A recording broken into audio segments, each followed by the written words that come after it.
Suami tiap malam tiduri adik kandung istrinya, ketahuan setelah hamil, kisahnya bikin nangis.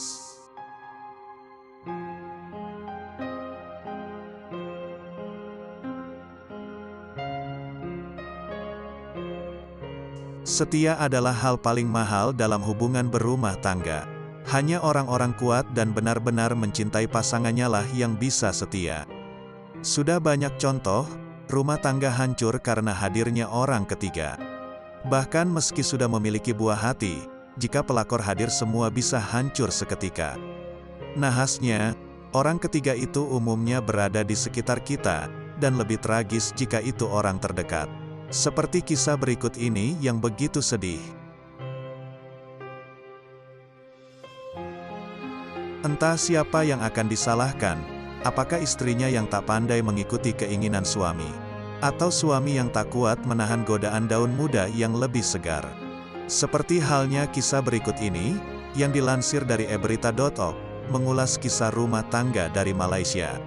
Saat seorang istri yang begitu setia dibuat menangis hadirnya orang ketiga. Wanita ini menuturkan betapa hancurnya ia saat mengetahui suaminya telah menjalin kasih dengan adiknya sendiri. Dia sudah seperti sosok ibu untuk adiknya, dan sayang terhadap dirinya ketika dia mengetahui bahwa sang adik hamil di luar nikah. Belakangan ia tahu, adiknya itu hamil oleh suaminya sendiri. Aku tidak akan pernah lupa cara adikku, Henny, menatapku saat dia bilang dia hamil. Itu 2 tahun yang lalu, ketika kami berada di sebuah kafe. Saat itu, aku tidak berpikir Henny punya pacar, dan ketika saya bertanya siapa ayah anak itu, ia menolak untuk menjawab dan matanya tertunduk melihat lantai. Aku pikir dia malu memiliki anak di luar nikah, tapi aku menyadari betapa salahnya. Adikku malu karena dia mengandung anak suamiku. Hal yang bekalangan hari begitu menghancurkan hati ini. Sejak kecil saya selalu merasa sedikit kesepian. Ibu saya meninggal ketika saya berusia 6 tahun dan ayah saya sering bepergian untuk bekerja. Adik saya dan saya tidak punya pilihan selain bergantung satu sama lain. Jadi saya seperti sosok ibu Henny. Saya selalu bermimpi akan memiliki anak-anak saya sendiri, jadi ketika saya bertemu Anton saya sangat senang. Saya saat itu berusia 24 tahun dan dia 31 tahun, ia pendiam dan santun dalam berbicara. Lebih penting lagi, kami punya keinginan yang sama untuk menikah. Selama pacaran 1 tahun, Anton belum pernah bertemu adikku, karena dia kuliah di luar negeri. Sekitar sebulan setelah Anton melamar saya dan kebetulan Henny kembali ke rumah, dan mereka bertemu untuk pertama kalinya. Tentu, saya ingin mereka bergaul, tapi aku terkejut oleh chemistry mereka. Mereka memiliki minat yang sama seperti permainan komputer dan maraton. 2 hal sama sekali tidak saya sukai. Namun, saya senang 2 orang terdekat di dunia untuk saya menyukai satu sama lain. Lebih dari 1 tahun menikah, saya melahirkan anak laki-laki saya.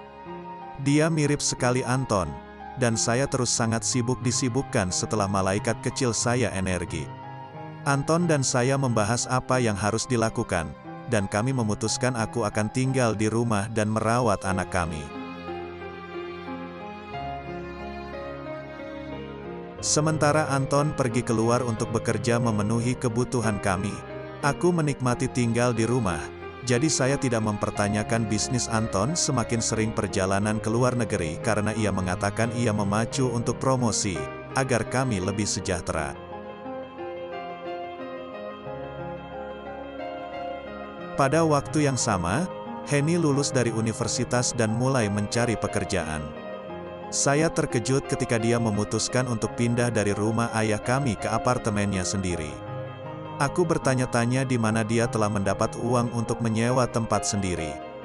Tetapi ketika saya bertanya, dia bilang dia sedang membantu temannya, makanya ia menyewa apartemen dengan biaya yang sangat rendah. Dia juga jadi sering berkomunikasi di telepon dan mulai menggunakan kosmetik. Selama satu kunjungan, saya membantu menempatkan cucian bersih kembali ke lemari pakaiannya dan menemukan laci penuh lingerie nakal. Saya berasumsi adik saya punya pacar, tapi aku diam saja membiarkannya suatu saat bercerita. Saya lebih suka menunggu sampai dia bersedia untuk berbagi berita dengan saya. Suatu hari, ketika anak saya berusia sekitar 18 bulan, saya memeriksa pesan teks yang masuk suami saya di telepon saat ia berada di kamar mandi. Saya tidak tahu apa yang mendorong saya untuk membacanya. Mungkin aku entah bagaimana sudah punya perasaan bahwa ada sesuatu yang salah. Tapi ketika saya melihat kata-kata, saya ingin tidak mengenakan apa-apa. Tulisan itu yang langsung membuat saya terpukul. Makin penasaran, akhirnya aku mencari tahu dan membaca pesan lebih banyak. Saya menyadari bahwa Anton dan H ini telah saling kirim pesan selama 1 tahun. Saya melihat bagaimana H telah mengirimkan gambar cabul dari bagian tubuhnya, kadang-kadang dalam lingerie. Dan Anton menjawab pesan itu dengan jawaban nakal yang jelas membuat dadaku terbakar. Ini saja langsung membuatku menangis, betapa dia tega berselingkuh di belakangku. Tapi saya memilih diam, saya ingin membongkar siapa perempuan berinisial H itu. Hingga suatu hari, saya mengetahui keduanya akan bertemu siang hari di sebuah rumah makan. Namun sehari sebelum pertemuan Anton dan wanita itu, adik saya tiba-tiba menelpon dan mengajak bertemu. Adik saya bercerita jika ia tengah hamil. Sayangnya ia tak mau bercerita lebih jauh siapa pria yang menghamilinya. Saya bahkan sempat menawarkan uang untuk membantunya, tidak menyadari bahwa semua pakaiannya dan makanan sudah dibiayai oleh suami saya sendiri.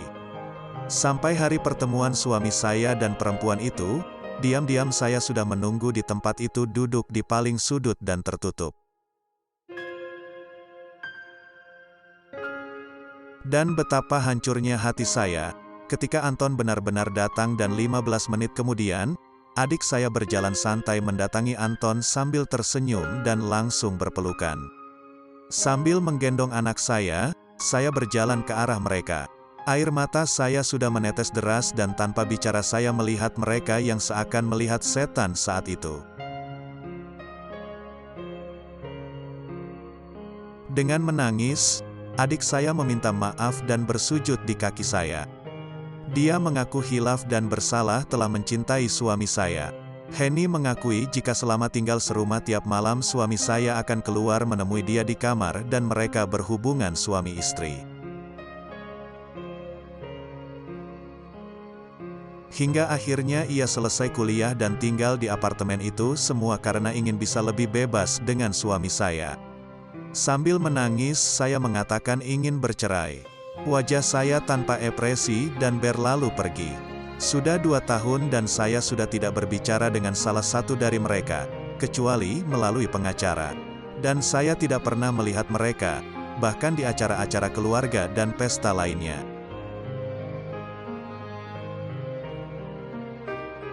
Tapi ayah saya mengatakan kepada saya bahwa Anton dan Henny sekarang hidup bersama, dan bahwa bayi laki-laki yang dilahirkan Henny tampak seperti anak saya sendiri. Saya telah merasakan bahwa adik saya dan mantan suami jatuh cinta ketika saya memperkenalkan mereka, tapi mereka takut menyakiti perasaan saya. Tapi dengan tidak jujur, mereka menyakiti saya jauh lebih dalam lagi. Saya bangga bahwa saya telah pindah. Saya sekarang melihat seseorang yang mau menerima saya dan anak saya. Tapi saya tidak menceritakan kisah saya kepada siapapun di luar keluarga dekat saya. Saya lebih memilih untuk mengubur rahasia ini dalam hati saya.